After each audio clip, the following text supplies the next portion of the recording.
Hey, what's up guys? My name is Alibak and welcome back to Mountain Stripes.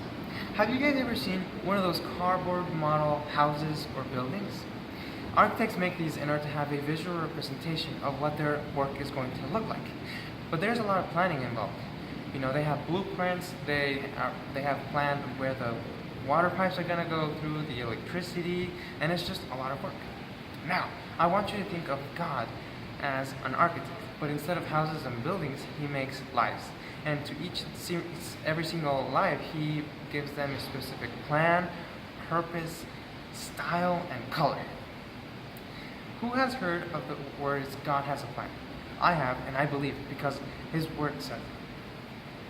But some people just don't really live up to that fact.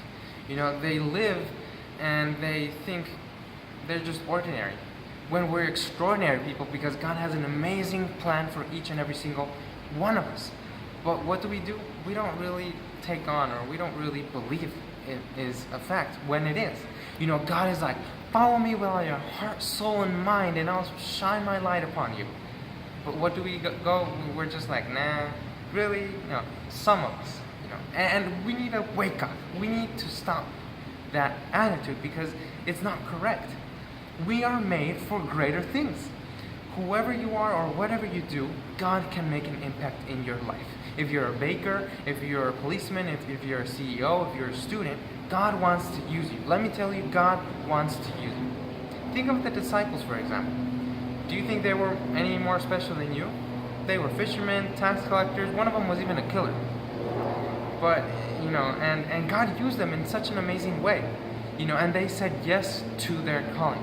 You know, they didn't go like, oh, you know what? No, I'm gonna follow Jesus later, or yeah, God, Jesus, I'll do what you say, but you know, later or some other time. No, they got up, they left everything, and they learned from Jesus, and became one of the most impactful preachers of all time. What would have happened if they didn't fulfill their calling, or they didn't really follow Jesus? Nothing much. They would have continued living their lives, but they would have missed an amazing and life-changing experience because they said no to God. So what are you gonna do? Say yes or no to your calling? You might say, well, what's your calling, Paco? What do you do? Well, I'm doing it right now. I'm making YouTube videos. I'm a YouTube preacher, I guess. And I'm bringing the word to you in an easy and simple way, I hope, so you can grow in your faith and you can know and see how amazing God's love and promises are. I really don't know what God has in store for you.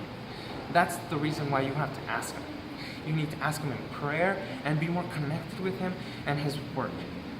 Okay? That is the challenge I'm going to leave for you guys today. We are made for greater things. We are extraordinary people. We just haven't figured it out yet. Do you think I knew I was going to be a YouTube preacher when I was born? No, not at all. I figured it out just a couple of years ago. So it takes time.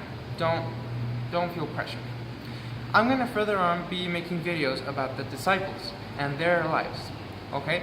And I'm going to be referencing a lot of a book called Ordinary Men by John MacArthur. It's a great book, great author. I'm telling you this now so you don't accuse me later of plagiarism. Thank you guys for watching. I love you guys, but you know what? Jesus Christ truly loves you 10,000 times more. Bye!